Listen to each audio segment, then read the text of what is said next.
오늘 우리가 읽은 본문은 요한복음의 마지막 내용입니다. 오늘 내용은 예수님께서 부활하시고 나서 세 번째로 제자들 앞에 나타나신 그런 장면입니다.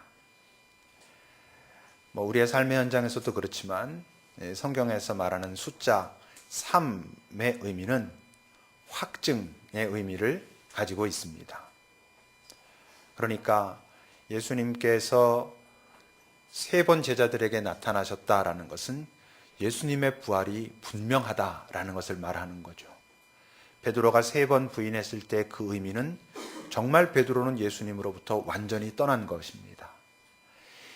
예수님께서 베드로에게 세 번 네가 나를 사랑하느냐 묻고 그가 근심하였지만 마음에 고민도 되고 죄송도 했지만 제가 예수님을 사랑하는 것 아십니다라고 세 번이나 말했다는 것은 그가 다시 온전히 회복됐다는 것을 의미하는 것입니다. 예수님이 세 번 나타나셨는데 요한복음에 보면 그 세 번 나타나시는 장면들도 아주 섬세한 의미를 가지고 주님께서 나타나시죠. 처음에는 이제 두려워서 떨고 있는 제자들에게 나타나서 너희에게 평화가 있을지어다 라고 말씀하시며 그들을 안도시키시죠. 근데 한 번 그렇게 나타나셨다고 이들이 완전히 이제 그것을 누리고 이러지 못하거든요. 그래서 특히 의심하고 있는 도마 앞에 나타나시면서 너희들 보고서가 아니라 보지 않고서 믿는 게 더 복되다 라고 하시면서 그들의 믿음을 조금 더 강화시킵니다. 근데 그런데도 제자들이 이제 어떻게 살아야 할지를 모르는 거예요. 예수님이 부활하신 건 맞는 것 같은데 그래서 이제 어떻게 하라고. 그래서 제자들이 어떻게 합니까? 갈릴리 바다에서 그냥 고기나 잡겠다 이러고 가지요. 이게 지난주에 우리가 같이 나눈 말씀이죠. 근데 고기가 잡혔습니까? 잡히지 않았습니다. 그래서 예수님이 멀리서 나타나셔가지고 오른편으로 그물을 던져라. 당신을 다시 계시하시는 거죠. 분명하게. 고기가 잡히지만 그들이 결국 보게 된 건 고기가 아니고 이제 예수님을 다시 확인합니다. 그리고 나서 식사를 같이 나누고 바로 오늘 본문 위에 보면 이제 조금 아까 얘기했던 예수님이 베드로에게 네가 나를 사랑하느냐? 사랑합니다. 그러면 내 양을 먹여라 라고 세 번 말씀하시는 장면이 있고, 그리고 이제 오늘 본문은 이제 정말 마지막으로 베드로에게 앞으로 베드로가 살아가야 할 삶의 태도, 삶의 형태에 대해서 가르치시는 그런 장면입니다. 18절을 보세요, 여러분. 내가 진실로 진실로 네게 이르노니 네가 젊어서는 스스로 띠띠고 원하는 곳으로 다녔지만 늙어서는 네 팔을 벌리리니 남이 네게 띠띠우고 원하지 않는 곳으로 너를 데려갈 것이다. 이렇게 말씀하셨어요. 여러분, 스스로 자기가 띠띠고 원하는 곳으로 간다는 게 무슨 뜻이겠습니까? 젊어서 그런다니까 자칫 잘못 생각하면 아직 젊을 땐 힘이 있으니까 남이 이렇게 띠띠어주지 않아도 자기 힘으로 띠띠고 이렇게 간다 이런 의미라고 생각할 수 있지만 이건 그런 의미가 아니고 자기가 원하는 것, 자기가 하고 싶은 것, 자기가 관심 있는 것 그것만 하는 때가 있다는 것이죠. 그런 점에서 지금 여기서 말씀하시는 젊음, 늙음 이거는 단순히 이 육체의 나이를 말하는 것은 아닌 것입니다. 다시 말하면 자기가 스스로 띠띠고 원하는 곳으로 간다는 건 이런 의미죠. 그냥 그 사람이 추구하는 건 모두 자기가 볼 때 자기에게 좋아 보이는 것, 자기에게 의미 있어 보이는 것 그런 것만 추구한다는 것이죠. 그러니까 의식적으로 생각하지 않아도 실제로 주변에 있는 많은 사람들과 상황들은 자기를 위한 도구가 됩니다. 그래서 자기에게 불편하거나 자기에게 도움이 되지 않을 땐 언제든지 버릴 수 있고 떠날 수 있는 그렇게 된다는 것이죠. 그런 삶을 오늘 예수님은 스스로 띠띠고 자기가 원하는 곳으로 다니는 그런 삶이라고 말씀하고 있지요. 사실 교회에서 잘못 가르치고 있는 내용이기도 합니다. 요즘 교회에서 얼마나 네가 하나님 잘 믿으면 네가 원하는 대로 돼 이렇게 말해요. 그러다 보니까 하나님이 도구가 되는 것이죠. 내가 원하는 것을 하기 위한 도구. 여러분 예수님이 3번 시험 당하셨는데 지금 많은 우리 신앙의 사람들이 실제로 예수님이 그 시험, 이기신 시험을 잘하면 그렇게 될 수 있어 이렇게 말한단 말이에요. 예수 잘 믿으면 돌이 떡이 되기도 해. 예수 잘 믿으면 꼭대기에서 뛰어내려도 하나님이 딱 받쳐줘가지고 사람들이 와 놀라고 명예도 얻고 힘도 얻어. 예수 잘 믿으면 이 세상의 모든 권력도 다 가질 수 있어. 이렇게 가르치잖아요. 틀린 가르침이죠. 다른 가르침이 아니라 잘못된 가르침. 근데 예수님께서 지금 베드로에게 기대하신다는 건 바로 여기 있는 우리들에게, 당신의 사람들에게 기대하시는 삶이죠. 그 삶이 어떤 삶이라고? 네 팔을 벌리리니 남이 너에게 띠띠우고 네가 원치 않는 곳이라도 데리고 갈 것이다 이래요. 원치 않는 곳이란 건 뭐 즐겁고 재미는 없는 이런 얘기겠죠. 거기 가면 내가 뭔가 생각했던 것들이 탁탁 되고 이런 것이 아닌 어떤 것들도 네가 감당하는 삶을 살게 될 거야. 이런 말씀을 하시는 거죠. 그 18절 마지막에 데려갈 것이다 라고 하는 그 데려간다는 그 본래 의미는요, 참아내다, 견뎌내다, 감당하다, 심지어는 돌진하다 이런 의미가 있어요. 그러니까 팔을 네가 이렇게 벌리고 사람이 띠를 띄우고 네가 원치 않는 곳으로 데려간다는 것은 매우 수동적인 것 같긴 하지만 실제로는 기꺼이 그렇게 감당하는 자발적 수동 이런 것입니다. 물론 그래서 어떻게 된다고 그러냐면 19절에 보면 베드로가 결국 죽음으로써 하나님께 영광 돌릴 것을 지금 먼저 말씀하신 것이다 이렇게 말하고 있지만, 우리는 어떻겠어요? 우리가 이 땅에서 예수 믿으면 그래서 우리가 팔을 벌리고 원치 않는 곳으로 간다는 게 우리의 목숨이 없어진다는 거겠어요? 그런 건 아니겠죠. 여러분, 이 땅에서 우리가 예수를 믿기 때문에 당하는 고난이 뭐겠습니까? 그 고난은요, 우리가 정말 삶에 심각한 어려움을 겪고 이런다라기보다는 우리가 예수를 믿기 때문에 우리가 이 땅에서 당하는 고난은 우리의 즐거움, 재미, 당장 급해 보이는 어떤 것에 유보와 관련돼 있어요. 제가 그것을 그냥 좀 감당하겠습니다. 지금 이거 하면 내가 좀 더 재미있고 즐겁고 내가 아주 반짝반짝해질 것 같지만 내가 주님의 영광을 위해서 이 부분을 포기하겠습니다. 내려놓겠습니다. 사실 그게 큰 고난이죠. 어쩔 수 없는 상황이 닥쳐와가지고 그냥 낑낑거리면서 주님 제가 이렇습니다. 저를 도와주십시오 하는 고난보다도 어쩌면 나름대로 할 수도 있을 것 같고 그렇지만 지금 주님께서 이걸 기뻐하시지 않는구나 라고 느끼고 그것이 분명하기 때문에 그걸 포기할 수 있는 것, 사실 이런 것들이 고난이라고 말할 수 있습니다. 그래서 여러분 베드로전서 4장 13절에 보면 어떻게 기록하죠? 너희가 그리스도의 고난에 참여하는 것으로 즐거워하라 그래요. 고난이 즐거운 게 아닙니다. 고난에 참여할 수 있다는 것이 즐겁다는 것입니다. 고난 자체가 즐거울 건 없다고요. 근데 고난에 참여하는 것, 다시 말하면 주님이 나를 당신의 소중한 일을 위해서 당신의 그 고난에, 우리로 말하면 어떤 포기, 어떤 내 즐거움과 재미의 유보, 이런 일에 초청하셨다는 것을 깨닫기 때문에 기꺼이 감수하기 때문에 기뻐할 수 있는 그런 것을 말하고 있는 거죠. 그러니까 아까도 말한 것처럼 지금 여기에 나오는 늙음, 젊음, 이건 단순히 육체의 나이가 아니고 영적 깊이라는 거죠.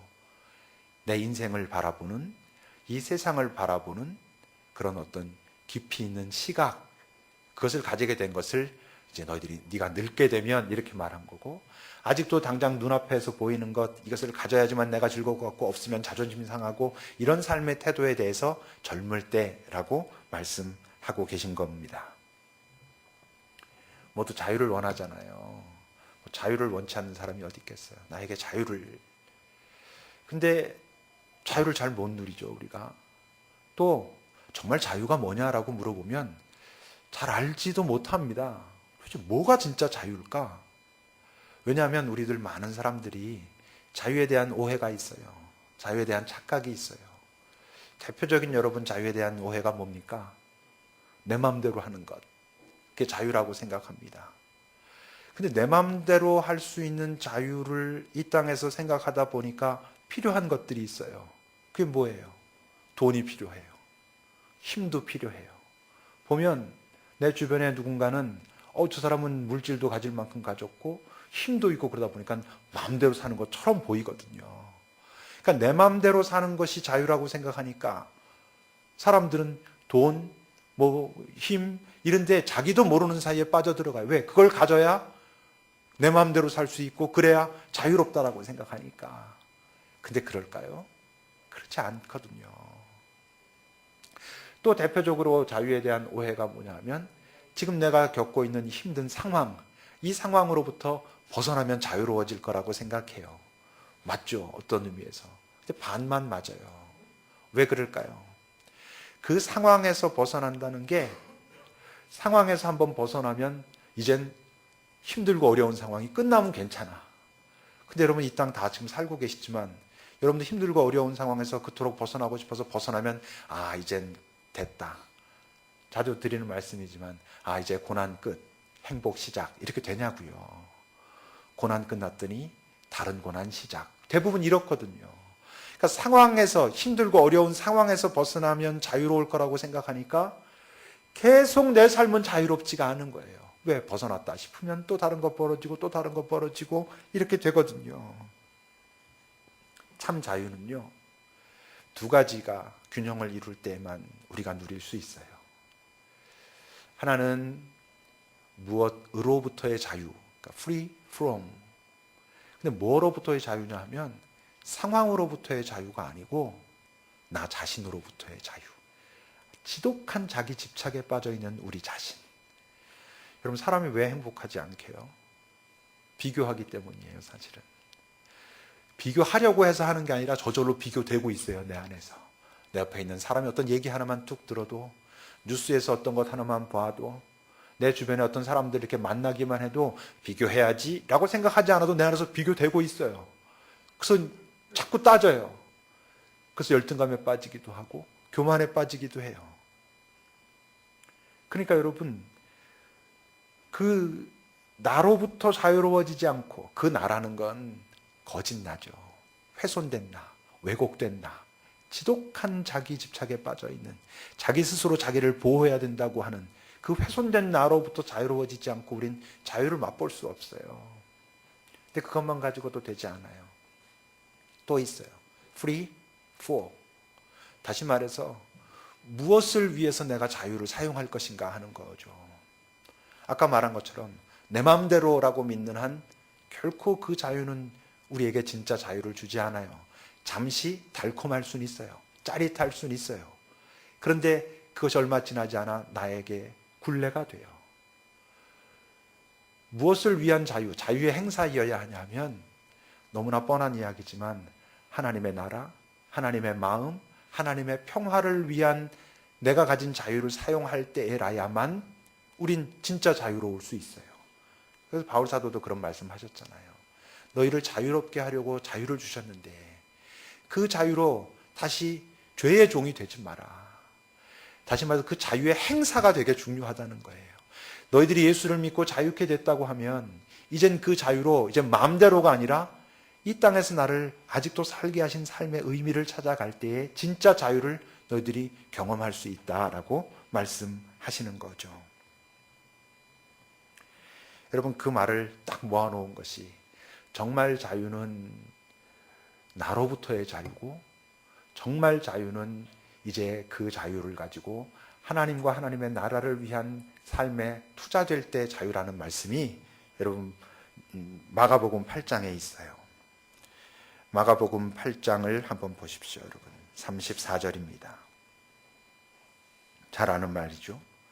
무리와 제자들을 불러 이르시되 누구든지 나를 따라오려거든, 주님과 함께 있으려거든, 내가 주는 평화를 너희들이 정말로 맛보고 싶다면, 이런 뜻입니다.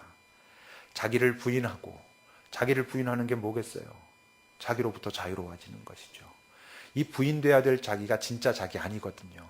거짓 자기, 지독한 자기 집착에 빠져있는 그 자기가 부인될 때에만 가능하다는 거예요. 그러면서 그 다음엔 뭐? 자기 십자가를 지고, 자기 마음대로가 아니라고요. 내 마음대로가 아니라 내게 자유를 주셨는데 이제 그 자유를 가지고 하나님의 나라와 의를 위해서 내가 이 땅에서 살아야 될 그 삶의 모습이 어떤 모습인가에 대해서 고민하고 주께 묻고 함께 갈 때 너희들이 자유로울 수 있다는 거죠. 여러분, 요한복음 8장에서 그래서 뭐라 그러셨죠? 이 말씀도 잘 아셔야 됩니다, 여러분. 그러므로 예수께서 자기를 믿은 유대인들에게 말씀하셨다고요? 이건 뭘 전제해요? 예수를 믿었다는 사실이 우리를 자유로운 삶으로 만들어주는 것 보장하지 않는다는 것입니다. 예수를 여러분 다 믿죠? 예수를 믿기 때문에 자유롭다고요? 아닙니다. 예수를 믿은 자들에게 지금 예수님께서 말씀하시는 거예요. 이제 너희들이 정말 자유로워지고 싶다면 이런 뜻입니다. 뭐예요? 너희가 내 말에 거하면, 내 말에 거하면을 다른 말로 하면 뭐게요? 나를 따르면, 이런 뜻입니다. 나 있는 곳에 함께 있으면, 내가 너희들에게 기대하시는 삶에 도전해 보면, 이런 뜻입니다. 그때 너희들이 진짜 제자가 되고 그때 진리를 알아. 흔들리지 않는, 우리를 속이지 않는 그 진짜 진리를 알고 그때 비로소 너희들이 정말 자유를 이 땅에서도 누리면서 살 수 있어. 그러신 거예요. 그러니까 예수 믿었는데도 난 자유가 없어. 당연하죠. 예수 믿었다고 이 땅에서 자유로워지는 거 아니에요. 예수 믿으면 좀 부끄러울진 몰라도, 좀 이 다음에 어떨진 몰라도, 뭐 사람들이 그렇게도 얘기합니다. 예수 믿었으면 일단 천국은 간다니까 그걸로 된 거 아닌가 이렇게 말하고 싶어 하기도 하고 그래요. 근데 이 땅에서 자유로울 수는 없어요. 참 자유. 순간적으로 짜릿한 것 말고 어떻게 하면? 내 말에 거하면, 나를 따르면, 이렇게 말씀하시죠. 그래서 어때요? 나를 따르라고 말씀하시는 예수님, 오늘 본문에서도 여러분 예수님께서 뭐라 그러셨죠? 19절 뒤에 보면 나를 따르라 그러잖아요. 네가 정말 자유롭고 싶다면 나를 따라와라 그래요. 이게 매일매일 우리가 응답해야 되는 도전이에요. 예수 한번 믿고 주일날 교회는 가야 되니까 교회 갔다가 이렇게 와가지고 또 그냥 이렇게 막 살다가 갑자기 이렇게 내 삶을 보면, 아, 이거 내 삶은 왜 이래? 예수님 믿었는데도 이렇게 자유롭지가 않아. 그렇게 해서 만들어지는 그런 자유가 아니라고요. 그 사도 바울은 고린도전서 15장 31절 거기 보면 뭐라 그랬죠? 내가 자랑한다 그랬어요. 내가 자랑한다 그러면서 뭐라고? 나는 날마다 죽는다 그랬어요. 날마다 죽는 게 뭐겠어요? 맨날 자기 뭐 이렇게 찔러가지고 뭐 목숨을 끊었다가 다시 또 살아났다 이런다는 뜻 아니잖아요. 매일매일 내가 하나님 앞에서 끊임없이 일어나는 내 안에 있는 그 옛사람, 욕망, 자기 집착 이런 것으로부터 내가 끊임없이 죽는다. 그렇게 말하는 거예요.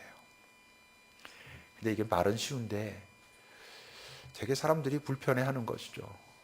불편해할 뿐만 아니라 뭐 알겠는데 어떻게 하면 그렇게 되는데 이러는 거죠.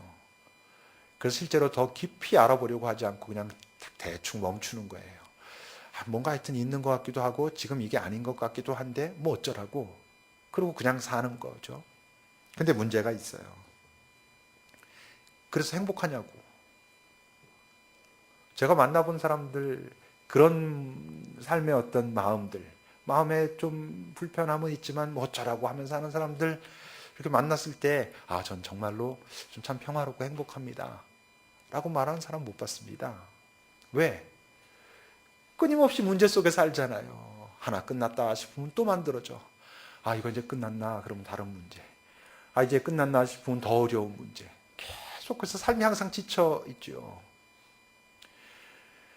여러분, 특히 이렇게 객관적으로 봤을 때, 그냥 이 세상의 질서에서 봤을 때 나름대로 능력이 있다는 사람들, 또 보면 저 사람은 뭐 그렇게 큰 실패 없이 살았어. 그냥 하고 싶은 거 그냥 되게 다 하고 살았던 것 같아. 여러분, 그런 사람들이 빠져 있는 함정이 있어요. 그게 성취의 함정이죠. 여러분, 사단이 가장 아주 세련되게 사용하는 그 유혹 중에 하나가 성취의 유혹입니다. 뭔가를 이루는 거죠. 이루면 좋잖아요. 환호도 있죠. 아, 성취감이 있죠, 분명히. 그래서 행복하냐고요. 끝나지 않아요, 여러분, 그게.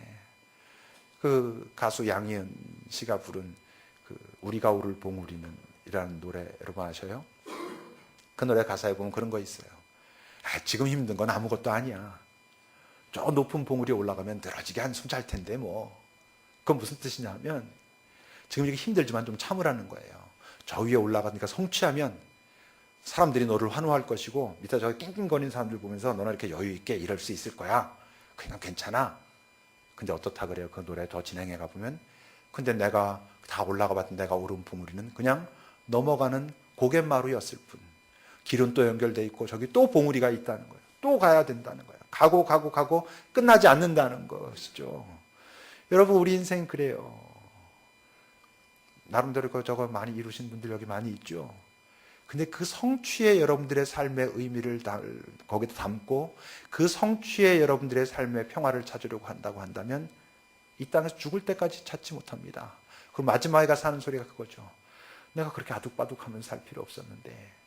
제 후배나 이렇게 가까운 친구들 보면 소위 뭐 대기업에서 뭐 연봉 몇 억 해가지고 뭐 막 이런 친구들 있어요. 맨날 하는 소리 그거예요. 그만둬야 되는데. 이러고 살다 죽으면 안 되는데. 그 얘기를 제가 5년, 10년째 들어요. 끝나지 않아요. 계속 그게 반복되고 있어요. 근데 그게 없는 사람들은 또 뭐라 그래요? 아이고, 뭐 고민해도 좋으니까 가져나 봤으면 좋겠다. 또 이런 거죠. 그러니까 그게 계속 반복되고 그렇게 살아가고 우리가 있어요. 근데 바울은 아까도 말한 것처럼 나는 날마다 죽노라 그랬거든요. 그러니까 그 사람은요, 이 땅에 살면서 그 왜곡된 자존감, 자존심, 끊임없이 비교로 인해서 의식하지 않아도 저절로 되는 비교에 의해서 고통스러워하면서 살지 않았어요. 그래서 그가 했던 고백이 뭐였어요? 나는 비천에도 처할 줄 알고 풍부에도 처할 줄 안다. 무슨 뜻이게요? 나 지금 있는 그 자리, 그 모습 그대로 행복할 줄 알아. 내가 그 법을 배웠어. 내가 자족하는 법을 배웠다라고 말해요. 그러면서 그가 마지막에 뭐라 그러죠? 내가 무명한 것 같지만 유명한 자요. 아무것도 갖지 않은 것 같지만 모든 것을 가진 자요. 내가 힘들고 고통받는 것 같지만 오히려 힘들고 고통받는 사람들을 위로할 수 있는 그런 능력을 가진 사람이라 그가 그랬어요. 왜? 이 세상이 볼 때 대단한 것을 성취해서? 아니죠. 그 사람은 이 세상이 볼 때 성취했다고 했던 많은 것들을 내려놓았죠. 예수를 만나고, 그리고 그는 자유를 경험하고, 그의 책에는 자유의 서신이라고 하는 책들이 몇 개나 있어요. 자유를 살아내고 그 자유를 우리와 나누고 싶었던 거지요. 비교에서 원망도 나오고요. 비교에서 시기심도 나오고요. 비교에서 열등감도 생기는 거고요. 비교에서 교만도 생기는 거예요. 근데 그것들이 다 뭐예요? 열등감, 교만, 시기, 경쟁, 막 아둑바둑. 그게 자유를 빼앗는 것들이죠. 절대 거기선 자유가 없어요. 여러분, 비교된 나는 내가 아니에요. 근데 이 세상에 있는 많은 사람들이 가지고 있는 자기에 대한 인식, 자기 정체성은 전부 비교에서 나와 있어요. 나는 바보야. 쟤는 저런데 나는 이래. 나는 실패했어. 왜냐하면 저 사람은 여기까지 올라갔는데 나는 그렇게 올라가지 못했어. 그러니까 기껏 하는 소리가 위에만 보지 말고 아래를 봐. 뭐 이런 말 하는 거예요. 아래 보면 좀 나아요? 그럼 교만해지는 것이죠. 그거 아니고 위에 보고 아래 보고가 아니라 날 잘 봐야 되는데, 날 잘 보면 예수님과 함께 봐야 되는데 그건 하지 않아요. 왜냐하면 이 땅에서는 그게 뭔가 실패자처럼 보이거든요. 예수 잘 믿고 산다는 게 뭔가 이 세상에서 좀 도태되는 것 같은, 뭔가 자기 합리화하는 것 같은, 뭐 이것도 저것도 다 안 되니까 그냥 거기다가 그냥 마음이나 위로하자 하는 것 같은 느낌처럼 느껴질 때가 분명히 있거든요. 근데 여러분, 그렇지 않아요. 근데 베드로는 아직도 그런 것 같아요. 아직 성령을 깊이 체험하기 전이잖아요. 오늘 본문은. 그 20절부터 보십시오, 여러분. 예수님께서 따르라 하셨어요. 그래서 베드로가 돌이켜 예수께서 사랑하시는 그 제자가 따르는 것을 봐요. 예수께서 사랑하는 제자는 이 요한복음의 저자 사도 요한이에요. 그 사도 요한을 딱 보니까 그는 만찬석에서 예수님의 품에 이렇게 안겨서 도대체 누가 예수님 팝니까? 이렇게 뭔가 사랑받는 듯한 느낌을 항상 주고 있었던 제자였었단 말이에요. 근데 예수님이 자기한테는 네가 이제 조금 더 지나면 팔 벌리고 네가 원치 않는 곳으로 갈 거고 막 이런 말씀하시는데 따라와. 그래서 가다 보니까 사도 요한을 딱 보니까 어떤 거야? 얘는 어떻게 되는 거지? 여전히 그 안에 의식하지 않았는데도 비교하는 마음이 있는 거예요. 그래서 묻죠. 얘는 어떻게 됩니까? 물어요. 근데 그때 예수님이 뭐라 하십니까? 22절을 보세요, 여러분. 내가 올 때까지 그를 머무게 하고자 할지라도 네가 무슨 상관이냐? 넌 날 따라오면 돼. 무슨 소리게요? 걔 볼 거 없어. 다른 상황 볼 거 없어. 다른 사람이 지금 어떤가 볼 거 없어. 너는 나만 보면 돼. 나랑 함께 있으면 돼. 비교하고 있는 너는 진짜 네가 아니거든. 나랑 함께 있는 너, 그리고 내 안에서 바로 너, 그게 진짜 너야. 나랑 함께 있으면 돼 라고 예수님이 말씀하고 계셔요. 그러니까 이 땅에서 자유를 누린다는 건 쉽진 않아요. 그렇지만 불가능하진 않아요. 실제로 쉽지 않은 이유는 낯설기 때문이에요. 시도하지 않기 때문이죠. 여러분들이 정말 자유를 위해서 그게 자유라면 내가 한번 해보겠습니다. 그렇게 해봤어요? 거의 해보지 않았잖아요. 삶이 바빠서. 또 해야 될 게 있어서. 맞죠. 근데 그렇게 끝나지 않는다고요. 그러니까 일생 그렇게 가는 거예요. 여러분들 주변도 보고 여러분들 스스로도 한번 보세요. 그러니까 예수님께서 나를 따르라 하실 땐 함께 일하자는 뜻뿐만 아니라 내가 너와 함께 있을 것이고 내가 너를 끝까지 너를 가르칠 것이고 돌볼 것이고 그런 의미가 담겨져 있어요. 오늘 말씀의 제목이 평화가 있어야 가능한 삶이에요. 근데 이게 참 모순돼요. 왜? 평화가 있어야 가능한 삶. 다시 말해 평화가 있어야 내 팔을 벌리고 남이 뛰어도 뛰게 하고 가자면 가고 이게 평화 없이 어떻게 가능하겠어요? 근데 문제는 그 평화가 어떻게 생기냐는 거지. 정말 그 평화만 가지고 있으면 할 수도 있을 것 같아. 근데 이게 참 모순되게도 그 평화는 예수님께서 우리에게 도전하시는 그 삶을 우리가 시도해 볼 때 맛보기 시작하는 거거든요. 그러니까 평화가 있어야 가능한 삶인데 그 삶을 살아야 이 평화는 만들어져. 이 모순을 어떻게 해결하겠어요? 그래서 또 믿음의 문제가 되는 거예요. 내 주님께서 이렇게 말씀하시니까 내가 믿겠다 하는 그 믿음이 평화를 맛보게 하고 믿음으로 한 시도가 그 평화를 더 풍성하게 하고 내가 평화의 존재가 되고 그런데 어떤 순간 내가 크게 의도하지 않았는데 기꺼이 내가 그 자체가 즐거워서가 아니라 그것을 내가 피할 수 없다면 내가 감당하겠다고 팔을 벌리는 인생으로 변해져 있는 우리를 보게 되죠. 여러분 이거 불가능한 꿈속의 얘기들 그냥 이 설교 강단에서 외쳐지는 그냥 관념적인 어떤 얘기를 하게 있는 게 아니고 실제의 얘기를 지금 여러분들한테 제가 전하고 있는 거예요. 믿는 게 좋아요. 믿는 게 좋은 것 같은 힌트가 오늘 본문에도 있어요. 어떻게 보면 예수님이 이게 되게 자신만만하신 것 같기도 하지만 좀 무례해 보이시기까지 하잖아요. 그 삶을 나름대로 고민하고 있는 자에게 그가 어떻게든 넌 상관할 거 없어. 넌 나만 봐. 나만 따라와. 정말 무례해 보이기까지 한 이 자신감. 여러분 이 엄청난 자신감은 둘 중에 하나입니다. 허풍이든가 사기치는 거든가 아니면 진짜든가. 예수님이 이렇게 말씀하실 수 있는 근거는 뭡니까? 우리에게 믿음이 중요하다고 지금 예수님이 믿음이 좋아서 이러시나요? 아닙니다. 예수님은 믿음 없어요. 없는 이유가 필요가 없어서 없어요. 왜? 그분은 믿을 필요가 없으니까 아시니까. 우리는 이 땅에 사는 동안 내내 믿음이 필요해요. 그래서 끊임없이 우리는 흔들리는 거예요. 예수님은 아시는 분이거든요. 더군다나 지금 상황은 부활하신 예수님이에요. 그는 생명과 죽음과 영혼을 이미 아셨지만 이 땅에서 인간으로 살면서도 체험하신 거예요. 그러니까 그분은 믿음으로 하시는 말씀이 아니고 알아서 하시는 말씀이죠. 아는데 그리고 그게 맞는데 그게 옳은데 어떻게 말하지 않겠어요? 어떻게 딴소리 하지 말고 나 따라와. 내가 보여줄게. 확실해. 내가 환불 보장할게. 저는 뭐 사실은 좀 허풍으로 그러는 거지만 예수님은 허풍으로 그러시는 거 아니죠. 오늘 본문에서 그 22절에서 너는 나를 따르라 하시는 이 말씀이 요한복음 책 전체의 마지막 말이에요. 그 뒤에 한 3절 정도 있는데 그 3절은 이 기록한 요한 사도의 에필로그 같은 거예요. 나 이래서 이 책을 기록했다. 이런 내용이고 실제 요한복음 그 하고자 하는 그 복음의 말씀으로 마지막 말이 나를 따르라 이거예요. 그러니까 알아야 돼요.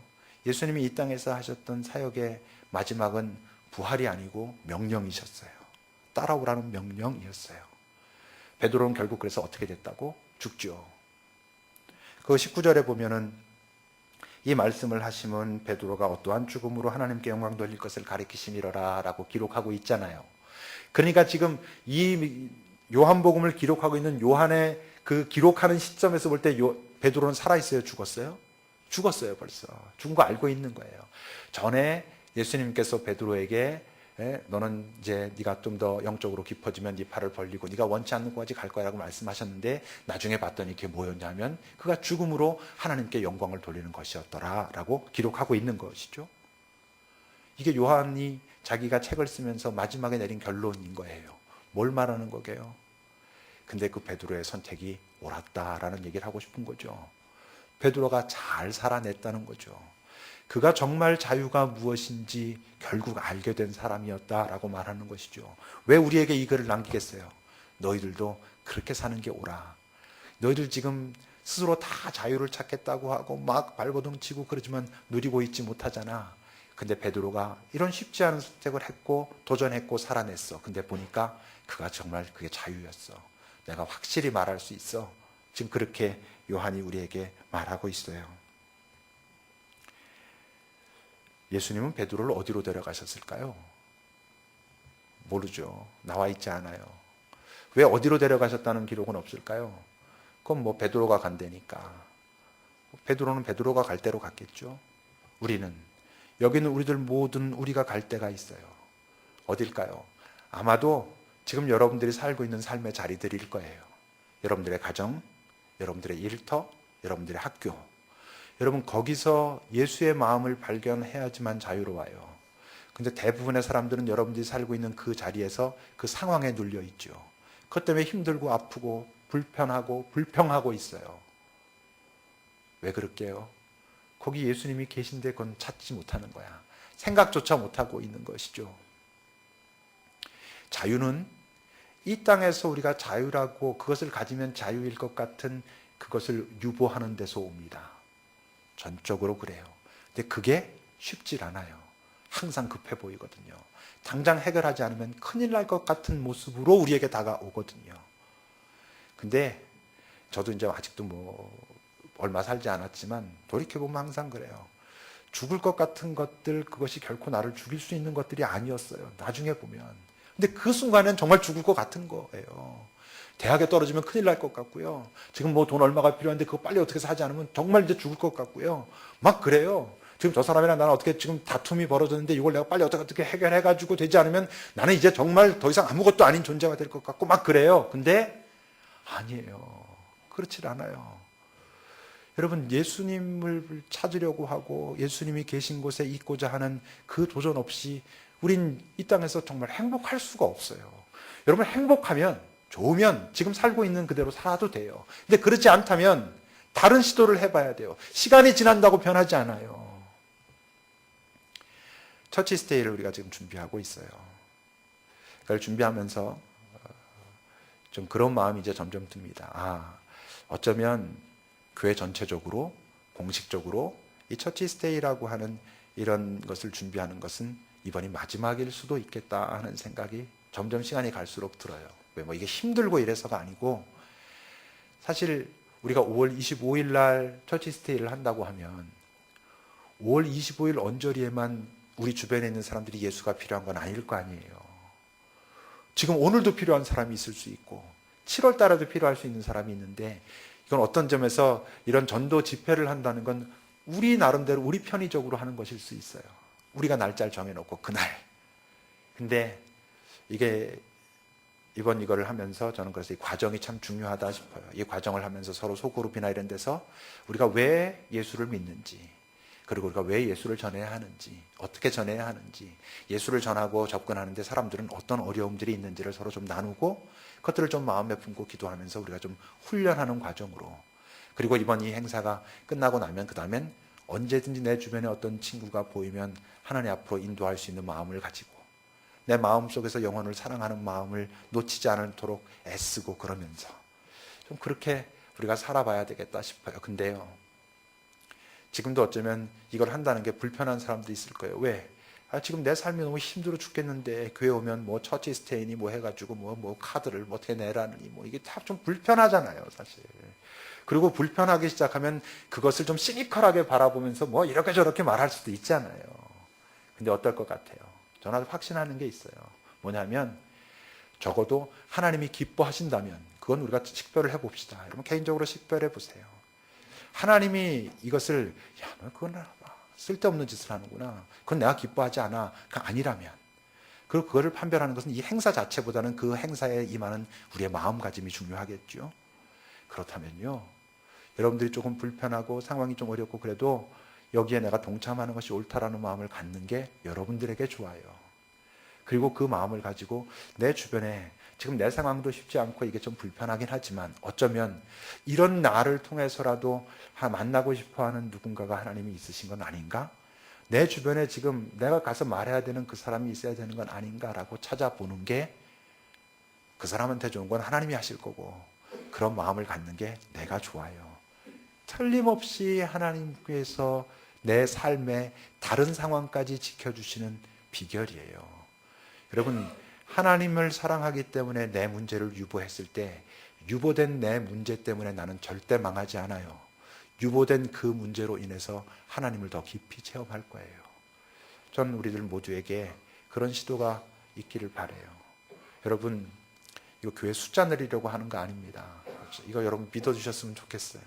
제가 좀 더 숫자 많은 교회 담임 목사하고 싶어서 그러는 거 아니에요.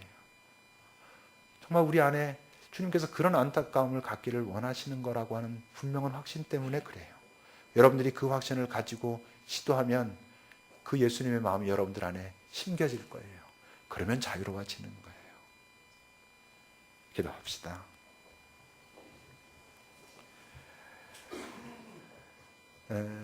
우리 좀 같이 기도할 때 나는 자유로운가? 여러분 스스로에게 한번 물어보세요. 만약 자유롭지 않다면, 진짜 자유롭지 않다면, 진짜로는 자유롭지 않다면 내가 지금 자유롭기 위해서 추구하고 애쓰고 땀 흘리고 있는 게 도대체 뭐지? 왜 그것은 나를 자유롭게 해주지 못하지? 한번 물어보세요. 그리고는 주님, 다른 어떤 것보다 내가 주님과 함께 있어야 한다면 그럴 수 있는 용기와 그럴 수 있는 길을 제게 가르쳐 주시고 제가 거기를 향해서 내 마음을 좀 열어가 볼 수 있는 그런 용기도 주십시오 라고 우리 좀 잠시 기도합시다.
주님,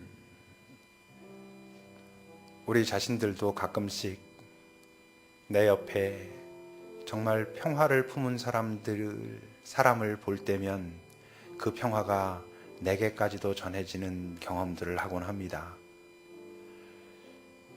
그런데 주님은 바로 내가 그런 존재가 되라 하십니다.